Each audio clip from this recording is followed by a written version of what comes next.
자, 먼저 자가공급 보지 않는 경우는 우리 이 앞 시간에 했던 우리 면세사업 전용 그리고 그 비용용 소형 승용차 유지를 위해서 쓴 거, 뭐 직매장 많죠. 이거 말고도 너네가 너네 회사에 팔아버렸어라고 말할 수 있는 경우가 많을 텐데, 근데 이 경우는 자가공급으로 보지 않겠다는 거예요.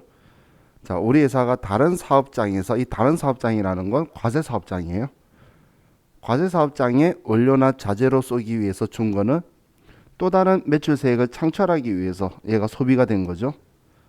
그거는 자가 공급한 걸로 보지 않겠다는 이야기예요. 또 기술 개발하기 위해서 시험용으로 쓰는 거는 뭔가 개발에 성공하게 되면 더 큰 부가가치를 창출하는 물건을 만들어내겠죠. 그런 경우에는 얘는 자가 공급으로 보지 않겠다는 거예요. 또 과세 사업에 쓰는 기계가 고장이 나서 뭔가 사오는 것도 매수에 공제받아도 되잖아, 고치기 위해서. 그러면 그냥 공제받은 물건 가지고 우리 과세 사업에 사용하고 있는 기계에 수선비로 쓰는 거는, 수선하기 위해서 고치기 위해 쓰는 거는 간주 공급으로 보지 않겠다는 거예요. 또 우리 무상 AS 그걸 위해서 쓰는 것들 있죠. 자, 여러분들 그 무상 AS 기간 이렇게 적혀 있는 거 있죠. 그 긴 게 좋은가요? 짧은 게 좋은가요? 길면 긴 만큼 물건 가격에 그 포함이 더 포함이 돼 있는 거예요. 그래서 무상 AS 기간이 무조건 좋다는 건 아니에요. 그냥 우리 상식으로, 자, 그 옛날에 하드디스크가 4만 원 하던 걸 10만 원으로 올린 게 삼성전자예요. 원래 시게이트, 웨스턴 디지털 이런 데서 4만 원에 팔고 있었던 하드디스크였는데, 근데 삼성전자가 불량품 있으면 1대1로 바꿔줄게요, 새 걸로. 그러면서 그냥 얘네들이 2배로 팔았어요. 다들 웃었는데 하드디스크가 고장 났을 때 고치는데 3개월씩 걸리는 거예요. 증권관에 들어가서 고쳐야 되니까. 사람들이 고장 나면 그냥 바꿔주는 삼성전자를 편리하게 생각하면서 2배가 비싼데 사는 거야. 그러면서 다른 곳들도 그렇게 바꿔줄 수 있는 시스템 바꾸면서 금액을 높여가지고 삼성전자가 하드디스크 가격을 높여버렸어요. 그런 것처럼 우리 무상 에이스는 그 물건 가격에 이미 다 포함이 돼 있으니까 그걸 고치는데 들어갔다고 해서 무상했다고 또 팔았다고 하는 건 말이 안 되겠죠. 그래서 얘는 재화의 공급으로 보지 않는 거고, 또 불량품 교환이나 아니면 광고 선전 위에 전시하는 게 견본이죠.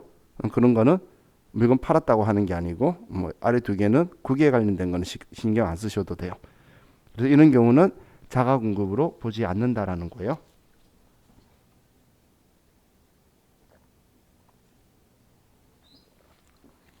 자, 다음 이제 개인적 공급을 볼게요. 자, 개인적 공급이라는 건 다른 말로 표현하면 사업하고 관련이 없다는 거예요. 우리 회사 사업하고 관련이 있어야 되는데 개인적으로 쓴 거예요. 그럼 우리 불공제 사회에서 사업과 관련이 없으면 매입세 공제를 받지 말라고 했죠. 그죠? 그럼 매입세 공제를 안 받아야 되는데 매입세액을 공제를 받아 놓고서 직원들한테 개인적으로 주거나 대표이사한테 개인적으로 쓰도록 한 경우를 개인적 공급이라고 하는 거예요. 자, 이 개인적 공급을 가지고 보면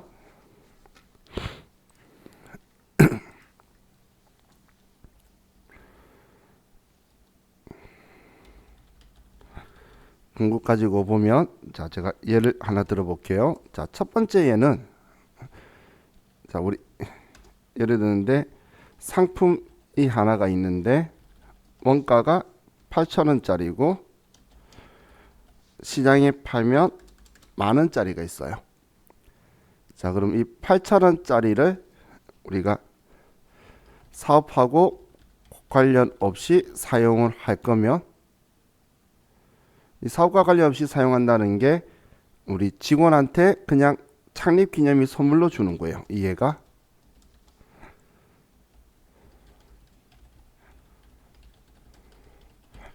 자, 그러면 자, 얘는 과제품이라면 메인 매출 전표에 우리가 쓸 때 사업하고 관련 없기 때문에 54번 불공이라고 처리를 하고, 얘는 부가가치세 8,000원에 공급가입 8,000원에 부가가치세 800원에 이걸 사올 거예요.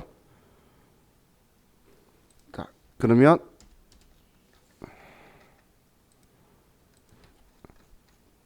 우리는 분계를 자, 이걸 현금 주고 샀으면 현금 8,800원을 주고 차변에 우리는 직원들한테 준 거니까 복리후생비인데 매입세액이 공제가 안 되니까 전부 다 직원 때문에 들어간 돈이다 이렇게 처리할 거라는 거예요.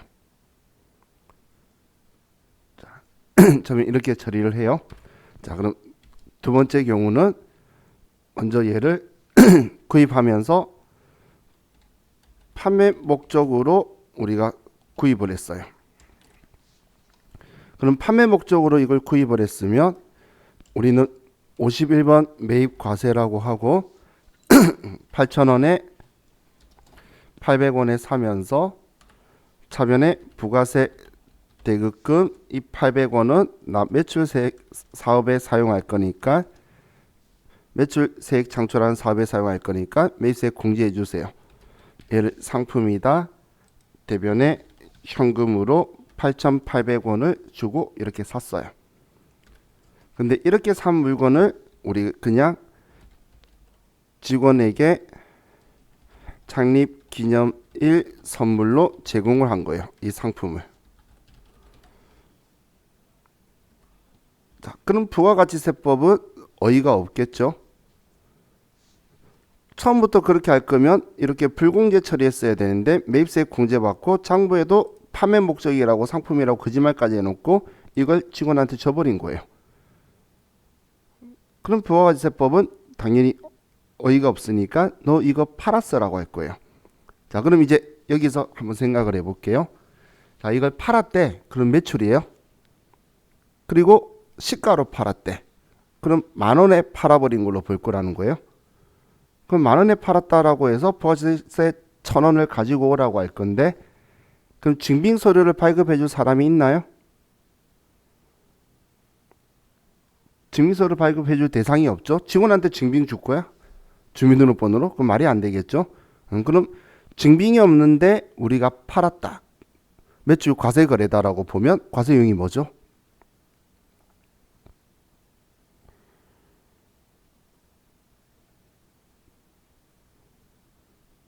이때 우리가 쓰는 게 우리 과세 거래 중에서 증빙 없는 무증빙이 14건별이죠.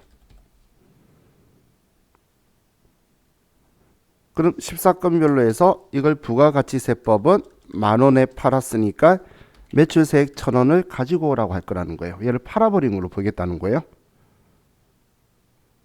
그럼 얘는 1,000원 부가가치세를 가지고 오라는 거니까 부가세 예수금이 1,000원이 생기게 되는 거예요. 부가세 예수금 1,000원이.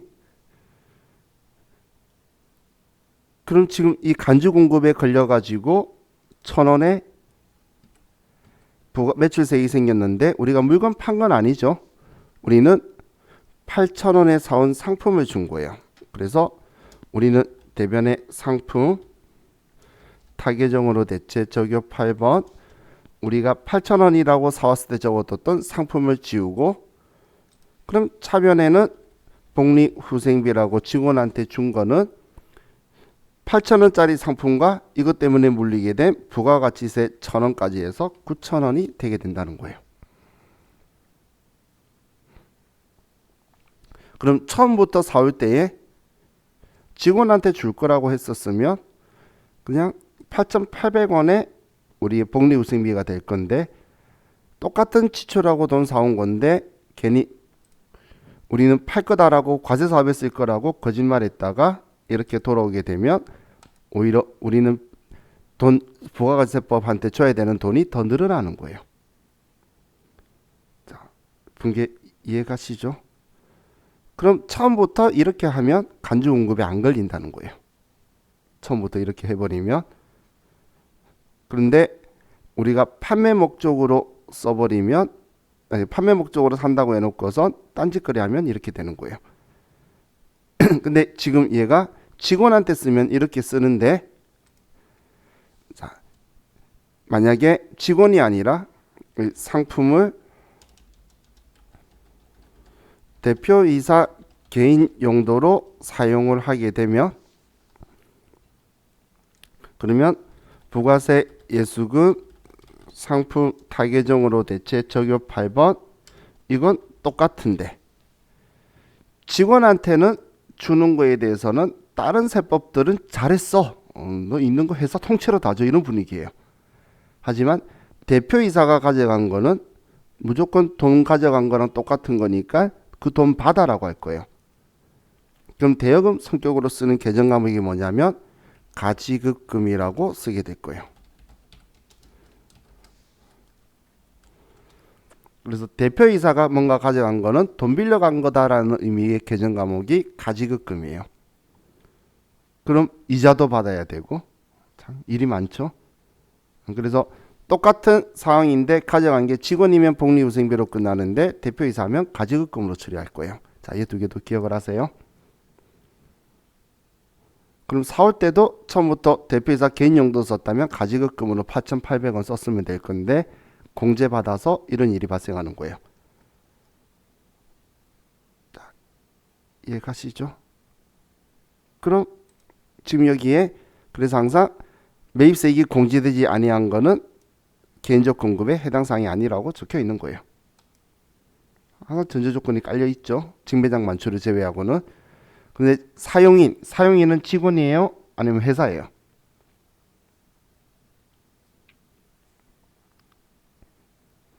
자, 우리 직원들끼리는 인격체죠.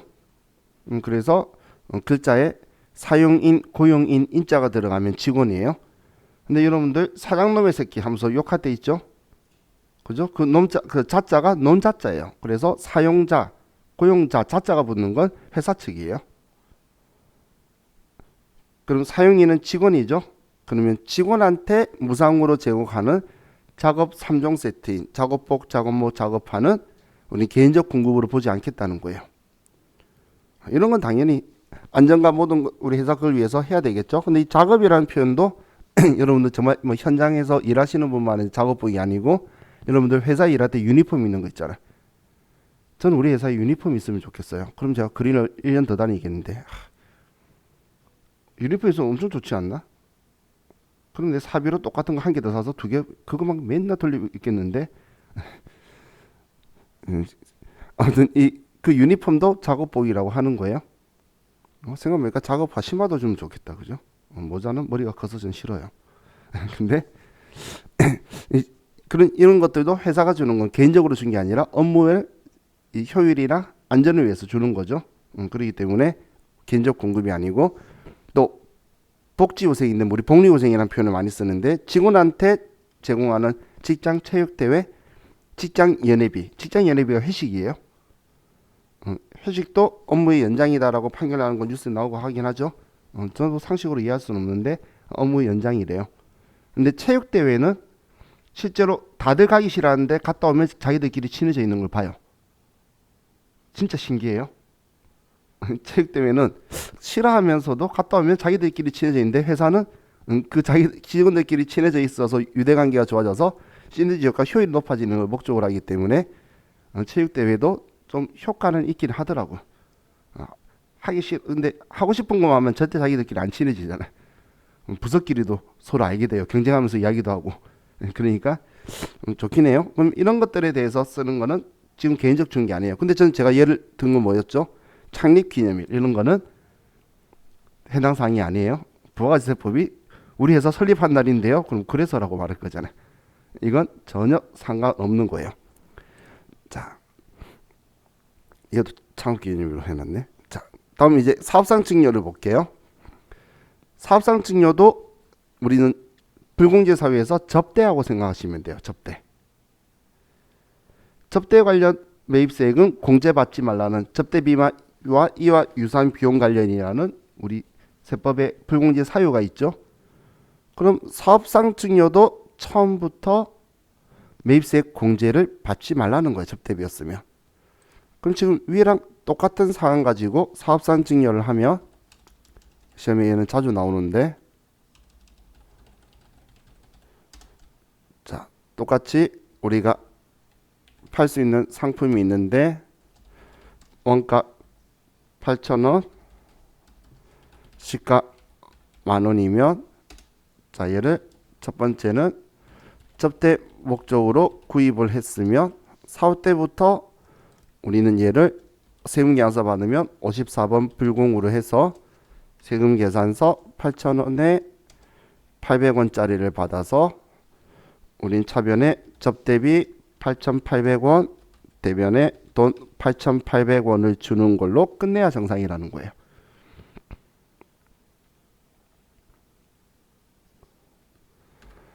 그런데 얘를 우리가 팔 것처럼, 얘를 판매 목적으로 취득한 것처럼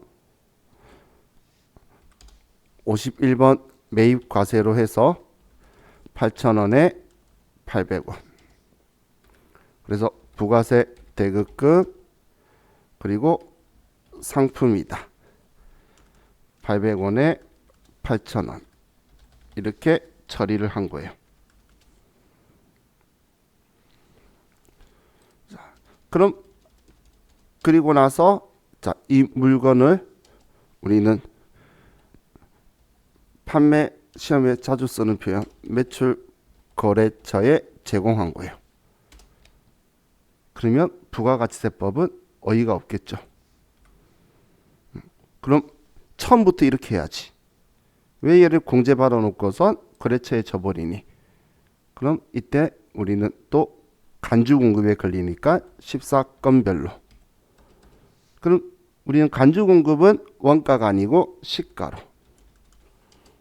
이 금액에 팔았으니까 1,000원의 매출세액인 부가세 예수금을 가지고 와라. 그럼 우리는 거래처한테 상품이라는 재고자산을 주고 우리는 접대비가 9,000원이 되긴다는 거예요.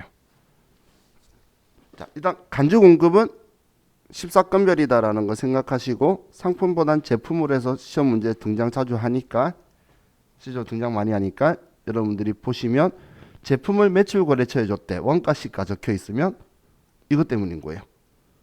제품이라고 썼다는 자체가 매입세 공제받은 걸로 판매 목적이라는 의사 표현을 다 한 거죠. 그걸 지금 이렇게 거래처에 줘버려서 사업상 증여에 걸린 거예요. 자, 그래서 간주 공급은 증빙 없는 과세 거래 14건별이고 시가를 과세 표준으로 하더라. 기억하시는 게 자 이제 우리 매입 매출 유전표에 이렇게 쓸 거니까 기억을 하면 좋겠어요.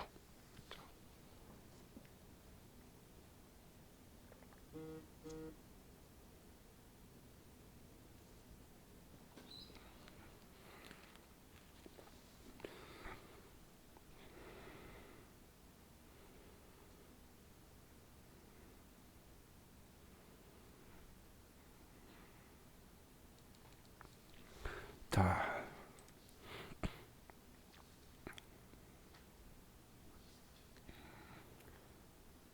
이제 다시 가면 얘도 얘는 당연한 거죠. 이제 제가 표현 안 해도. 그죠? 자, 근데 사업상 증여로 보지 않는 게 무상으로 견본품이나 광고 선전이나 홍보를 위해서 견본을 위해서 주는 거는 우리는 사업상 증여로 보는 게 아니에요. 그리고 대가가 주된 거래에 재화의 공급에 대가가 포함된 것.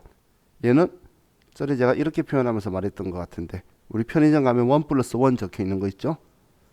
그 뒤에 달려있는 +1 K 이야기하는 거예요. 주된 재화에 그 가격이 포함되어 있는 거죠. 그죠? 이거는 사업상 증여라고 보지 않는 거예요. 자, 그럼 이제 마지막으로 폐업시 잔존 재화를 볼게요. 자, 폐업시 잔존 재화는 이론 시험에서 등장을 종종 하는데 자, 폐업시 잔존 재화는 얘는 폐업일에 사업자가 비사업자에게 재화를 공급한 걸로 봐요. 폐업하는 날. 왜냐면 폐업하기 전까지는 사업자의 형태니까 물건 한 개라도 만약에 판다면 부가가치세를 받아서 거래징수에서 낼 수 있지만 폐업하는 순간 이제 물건 팔다 하더라도 부가세를 받을 수 없는 비사업자가 되죠. 우리 같은 일반 개인이. 그러면 사업자가 비사업자한테 이걸 다 팔아버린 걸로 보겠다는 거예요. 폐업하는 날. 그럼 이때 과세 표준은 자, 우리 재고 자산의 경우에는 그냥 똑같이 시가로 갈 건데, 그런데 우리 고정 자산의 경우에는 유형 자산들 얘는 우린 취득 원가에 곱하기 빼기 감가 체감률을 계산을 할 거예요. 부가세비 생각하는 얘 이만큼 달았으니까 걔 뺀 나머지만 팔았다고 해. 이런 거예요. 왜냐면 우리가 유형자산은 오랜 기간을 쓰죠. 그럼 사왔을 때는 당연히 폐업할 생각 없으니까 사왔겠지. 정시간 이상 필요한 걸 사진 않겠죠. 그럼 매입세 공제해 줬는데 얼마 못 가서 폐업을 하게 되면 그럼 이 물건은 우리가 사온 가격에 우리가 쓴 다른 만큼은 뺀 나머지를 이제 우리 팔았다고 할 거라는 거예요. 그럼 이 감가 체감률이라는 건 자, 체감률은 우리가 건물이나 구축물은 일과세 기간에 5%씩 다른 걸로 보고 그 외 기타 자산들은 일과세 기간에 25%씩 다른 걸로 보는 거예요. 일과세 기간이라고 말하는 건 6개월. 그럼 6개월에 건물이나 이런 건 5%씩. 그럼 10년 쓴다는 보는 거죠. 일과세 기간이 6개월이잖아. 그럼 1년에 10%니까 10년이라 보는 거고 기타 자산들 자동차나 기계장치나 우리 뭐 비품이나 이런 것들은 2년 쓴다고 그냥 보고 감가상 같은 걸로 봐서 남은 만큼 팔았다는 거예요. 예를 들면 1,000만 원에 산 물건이 있어요. 우리 회사 쓰려고 비품이. 그럼 매입세액이 100만 원이었겠죠. 그럼 100만 원 공제 받았는데 그런데 1년 6개월 쓰고 폐업을 하게 되면 그럼 25%씩 해서 75%는 다 있고 그럼 100만 원 공제 받은 것 중에 25만 원은 다시 뱉어내라 그런 식인 거예요. 자, 이게 취득원가의 감가체감률이고 재고자산만 우리 시가로 폐업시 잔존 제한은 할 거예요. 정말 폐업하기보다는 어떻게든 사업체를 넘기기 위해 용 쓰는 이유를 여러분들 그 중에 한 개를 보고 계신 거예요.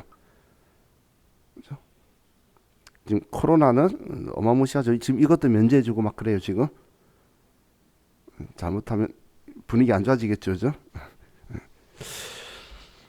자, 참고로 지금 경기가 안 좋아서 자, 부가세 신고 1년간 1년이 아니라 한 달간 연기시켜 준 거 알고 계시죠? 그죠?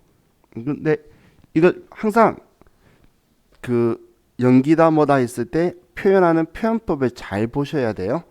왜냐하면 작년에 많은 사람들이 오해했던 게 종합소득세 신고를 납부 기한을 한 달간 연기해 줬어요. 신고는 5월 31일까지 하고 납부를 6월 30일까지 하라고 그랬는데 사람들은 한 달 연기라는 이야기만 들은 거야.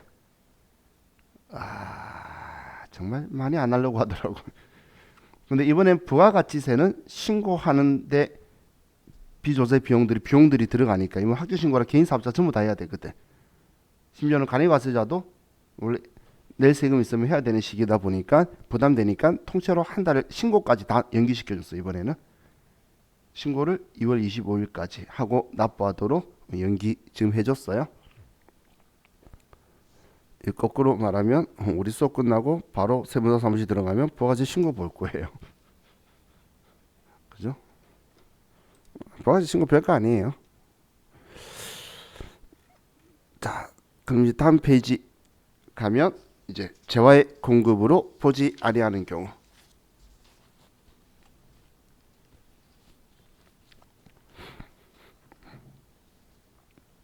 자, 물건 팔았다고 보지 않는 건데 첫 번째가 담보의 제공. 우리 담보로 물건 넘기면 회계상에서 거래도 아니죠. 뭐 권리를 넘긴 것도 아니고 뭐 팔아버린 것도 아니고 그렇기 때문에 부가세법에서도 우리는 과세 거래로 보지 않는다는 이야기예요. 다음 사업의 포괄적 양도. 포괄적 양도라는 건 우리 모든 권리와 의무를 포괄적으로 승계시키는 거. 내가 그냥 셔터 내리고 문 닫으면 폐업이라서 간주 공급에 걸리는데 이걸 그 누군가에게 넘기게 되면 개인 사업자면 나는 폐업이고 상대방은 개업이지만 넘기면 그 산 사람이 있는 물건을 팔아서 매출세액 받아서 과세사업자니까 돈 낼 거잖아요. 그런 모든 권리와 의무를 넘긴 거예요. 이때는 팔았다고 하지 않을 거라는 거예요. 이것 때문에 누군가한테 넘기려고 용을 쓰는 거예요. 그림까지 낮춰가면서도. 자, 다음이 조세물납. 자, 조세물납은 우리 원칙적으로는 인정을 안 한다라고 했죠. 그런데 상속세나 증여세, 혹은 지방세법 이런 거에 따라서 세금을 물건으로 납부하는 건 재화의 공급으로 보지 않는 거예요. 70몇 회짜리도 예 한번 나왔고 80몇 회짜리도 한번 나왔을 거예요. 이 재화의 공급으로 보지 않는 하는 문제에서 하나 문제 답이 예였어요. 틀린 거. 그럼 세금 예를 들면 이런 거예요. 자, 부모님이 돌아가셨어요. 돈 1원도 안 주고 현금 1원도 안 주고 갔어. 근데 100억짜리 빌딩 3개 주고 갔어요. 좋은가요? 안 좋은가요? 안 좋진 않지. 아예 없는 것보다는 낫겠지. 그죠? 하지만 금방 실현해야 치는 게 상속세는 6개월 이내에 내야 돼요. 자, 300억치 가치 되는 걸 받았어요. 6개월 안에 40%니까 120억을 내야 돼요. 1원도 없는데 12만 원도 없는데 그럼 큰일 났죠. 그러면 이 건물을 팔아가지고 낼 수 있을 건데 건물을 100억짜리 건물을 6개월 이내에 못 팔아요. 팔 수 있는 방법은 있어요. 70% 금액이 하면. 그럼 일단 건물 한 개 팔면 70억이고 한 개 더 팔면 우리 이제 140억이니까 120억 내고 그리고 난 20억 현금 남고 100억짜리 건물 하나 남고 300억짜리 건물 받아서 너무 과하잖아. 그래서 이런 경우에는 물건으로 받는다는 거예요. 그럼 이런 경우에 상속세를 물건으로 받았을 때 이걸 너 국가에다가 판 거니까 10%도 매출세 가지고 와. 말이 안 되죠. 그래서 조세물납은 과세거래 보지 않는 거고. 자, 공매, 강제 경매. 공매는 세금 안 내서 국세징수법에 의해서 경매에 들어가는 거고, 강제 경매는 여러분들 TV 보면 그 빨간 딱지 붙이고 하고 하는 것들 있죠. 채권자를 보호하기 위해서 한 거예요. 빨간 딱지 붙이는 사람들 나쁜 사람 아니에요. 그죠? 착한 사람이에요. 여러분이 돈 빌려줬는데 다른 사람 친구가 돈 안 갚아요. 그 친구 재산 팔아가지고 여러분 돈 찾아주려고 그 짓 하는 거예요. 그게 강제 경매예요. 내가 돈 빌려준 사람 입장이면 빨간 딱지 붙이는 아저씨는 아주 정의로운 아저씨가 되고 빌린 사람 입장이 되면 나쁜 놈의 시키가 되는 거예요. 그죠? 자, 그럼 방금 제가 말했던 건 어떻게든 내 의사가 아니고 내가 힘들기 때문에 이런 거 당하는데 그렇게 해서 경매에서 누군가한테 물건 재산적 소유권이 넘어갔을 때 팔았다고 하면서 또 부가세 내라고 하는 건 적절하지 않겠죠. 자, 그리고 특정 참고 증권의 양도는 보면 자, 여기에 중요한 표현은 뭐냐면 임치물을 수반하지 않는다는 거예요. 자, 이 컨테이너 창고 같은 걸 말하는 거예요. 자, 근데 창고는 그 항마다 잔뜩 쌓여 있는 컨테이너 창고 쌓여 있는 거 뭐 뉴스든 어떤 거든 대중 매체로 보셨을 건데 그 창고 증권을 가지고 다녀요. 근데 그 빈 깡통이에요. 그 안에 물건이 들어가면 물건값만 가지고 거래를 주고받는다는 거예요. 그래서 부산항과 인천항 거리가 멀죠. 그럼 서로 그냥 창고 증권만 주고받으면서 나 필요하면 이거 쓸게 이제 이러면서 서로 주고받는데 이걸 과세 거래로 보진 않는다는 거예요. 왜냐면 걔는 안에 들어있는 물건이 있으면 물건 가격만 가지고 과세 거래를 할 거예요. 그래서 인치물 수반하지 않으면 창고에 아무것도 안 들어가 있으면 과세 거래로 보는 게 아니에요. 다음 특별재난 지역에 무상으로 공급한다. 자, 우리 전에 세월호 사건이라든지 아니면 저기 어디였죠? 차란이 어디에 저기 기름 유출된 적 있었죠? 태안반도. 그런 재난 지역에 무상으로 제공해준 기업들 많죠. 침낭이나 텐트나 라면이나 이런 것들 많이 제공해줬잖아요. 그런데 그 제공해주는 사람한테 이거 준 거 판 거야 10% 가지고 와 좋은 마음에 하고 있는데 그렇게 해버리면 사람들이 그 돈이 부담스러워서라도 가지고 있는 악성 재고라도 안 내주겠죠. 그렇기 때문에 이건 과세 거래를 안 보는데 중요한 건 전액 무상이어야 돼요. 전액 조금이라도 받으면 안 돼요. 전액 무상이어야 돼요. 갑자기 추워졌지. 아니, 손 아플 거야. 내가 참을만 하면 그냥 있어. 손 아플 거야 다들. 자, 이게 우리 과세 거래에 대한 이야기고, 자, 다음 이제 용역의 공급.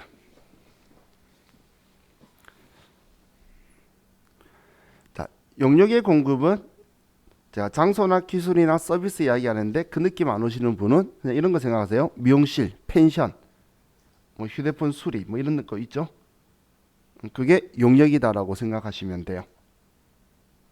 그럼 여러분들 펜션 숙박업 이용하는 것도 부가가치세를 주고 하는 거고, 그리고 그 미용실에서 머리하고 돈 주는 것도 부가가치세 있는 과세거래예요. 그런 건 용역의 공급이라고 하는 거예요. 자, 그럼 이 용역의 공급에서 재화의 공급으로 보는 경우, 용역의 공급으로 보는 경우는 자기가 주요 자재 전부 또는 일부를 부담하는 조건이면 재화의 공급인 거고, 주요 자재를 전혀 부담하지 않는 조건이면은 얘는 용역의 공급인 거예요. 기준은 이걸로 보시면 돼요.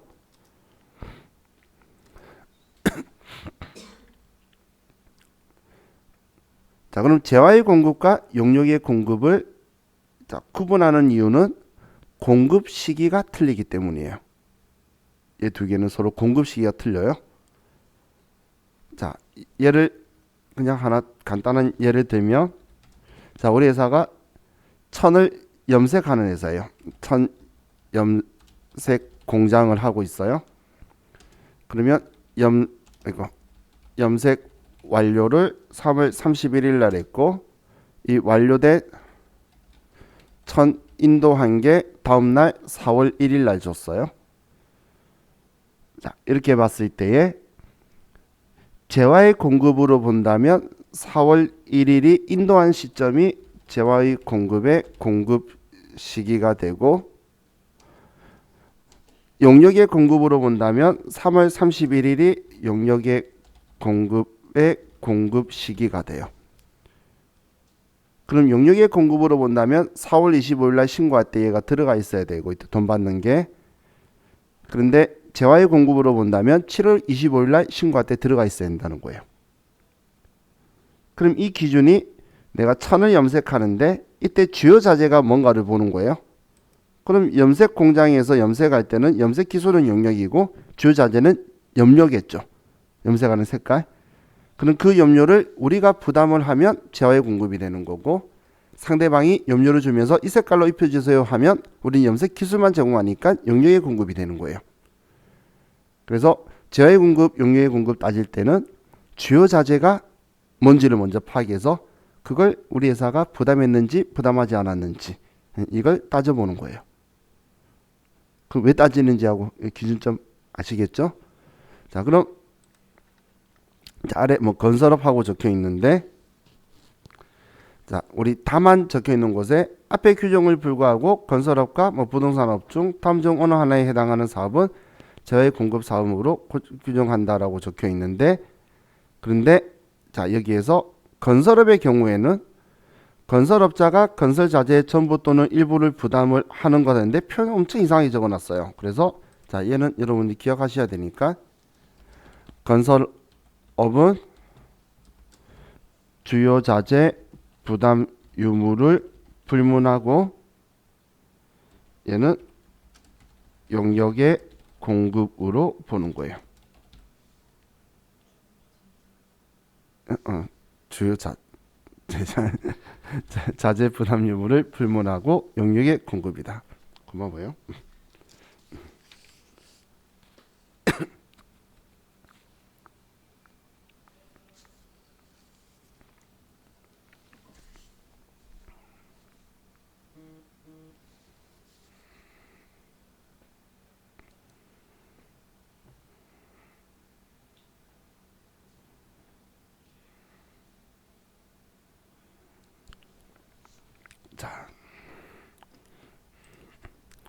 그럼 다음 페이지로 가면 용역의 공급으로 보지 않는 경우.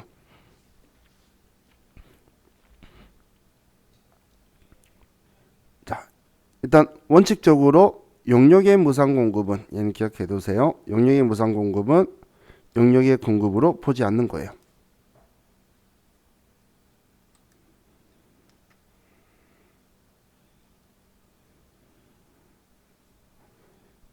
자, 그리고 뭐 좀 분류를 이상하게 뒀는데 용역의 간주 공급은 과세 거래인데 여기에도 자가 공급은 과세로 공급으로 보지 않아요. 이 두 번 적어 놓은 거죠. 여기도 적어 놓고 자가 공급하지 않는다.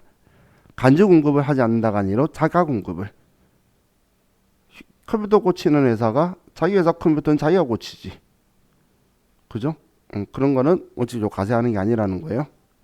이삿짐 센터 하시는 분이 이삿짐 센터 부르지 않잖아. 자기가 할 거잖아. 자, 그럼 자, 고용관계에 의한 근로의 제공도 용역의 제공이 아니죠. 근로계약은. 그죠? 용역의 공급으로 해서 그거 가지고 직원한테 월급 주면서 부하가세 주고 받는 건 이상 말도 안 되는 이야기잖아요. 과세 거래가 아니란 이야기예요. 자, 그런데 자, 이 당구장 표시에 보시면 특수관계인에 대한 사업용 부동산의 임대 무상 공급할 때는 시가로 과세 거래로 볼 거예요. 원래 무상 공급은 원칙적으로는 과세 거래가 아닌데 사업용 부동산의 무상 임대는 근데 중요한 전제 조건은 특수관계인한테 무상으로 주는 건 그냥 조세를 부당하게 감소시키려는 의도가 있는 것으로 보는 거예요.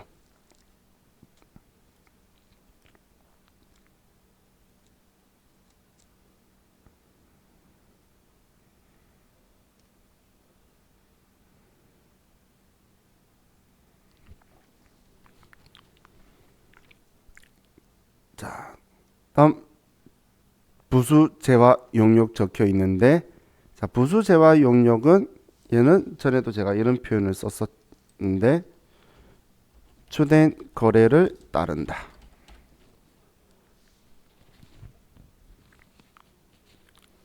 에어컨 팔고 설치해주면 에어컨 대금은 재화의 공급, 에어컨 설치하는 건 용역의 공급인데 이걸 구분하지 않고 주된 거래는 에어컨 판 거잖아요.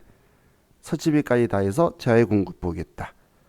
자동차 수리하는 건 용역의 공급인데 수리할 때 부속품 가격 받는 거는 재화의 공급인데 주된 거래는 자동차 수리니까 자동차 부속품까지 다 합쳐서 구분하는 게 아니고 전부 다 용역의 공급 보겠다. 이런 거예요. 그래서 제가 주된 거래를 따른다 라고 한 거예요. 얘네들이 공급식이 틀리다 그랬잖아. 그거 나누고 있으면 세금 계산하는데 쓸데없는 비용 많이 들어가는 그런 일은 안 시킬 거예요. 그래서 공동으로 이제 제공이 되면 그러면 얘를 이제 주된 쪽으로 따르게 할 거예요. 여기 면세는 보지 마세요. 아니 뒤에서 볼 거예요. 자, 다음 재화의 수입. 자, 재화의 수입은 자, 우리가 과세를 하는 주된 목적은 소비지국 과세의 원칙을 구현하기 때문에 수출할 땐 영세율, 들어올 때는 우리나라 소비하기 위해 수입하는 거니까 우리나라 부가가치세를 과세를 해야 되겠죠. 그래서 세관장이 부가가치세를 거래 징수하고 물건을 반출해 줄 거예요.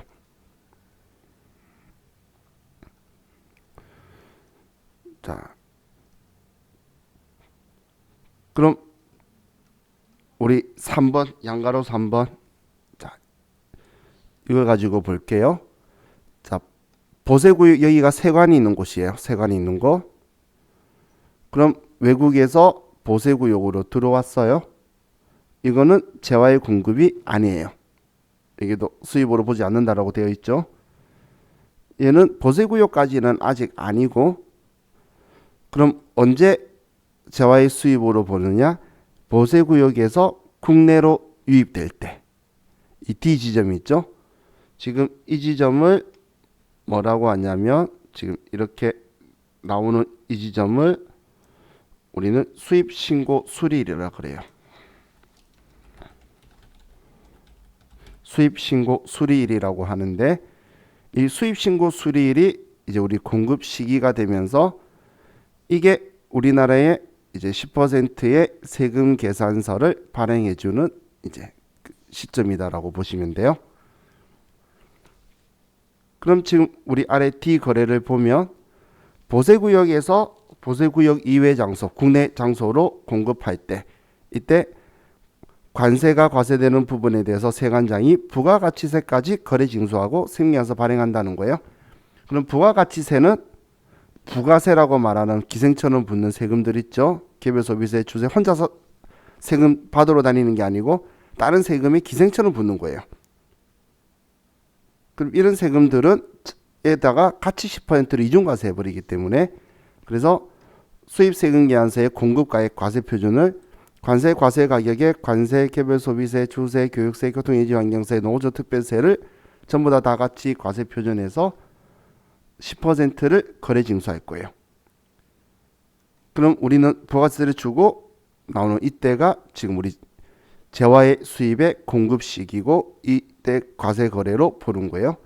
근데 참고적으로 우리 B라고 적혀 있는 부분이 있죠. 보세구역 안에서 주고받는 거.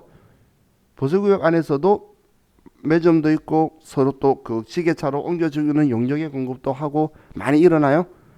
보세구역 안에서 일어나는 건 그냥 우리나라 거래로 보는 거예요. 그래서 그냥 일반 10%예요. 일반 10%.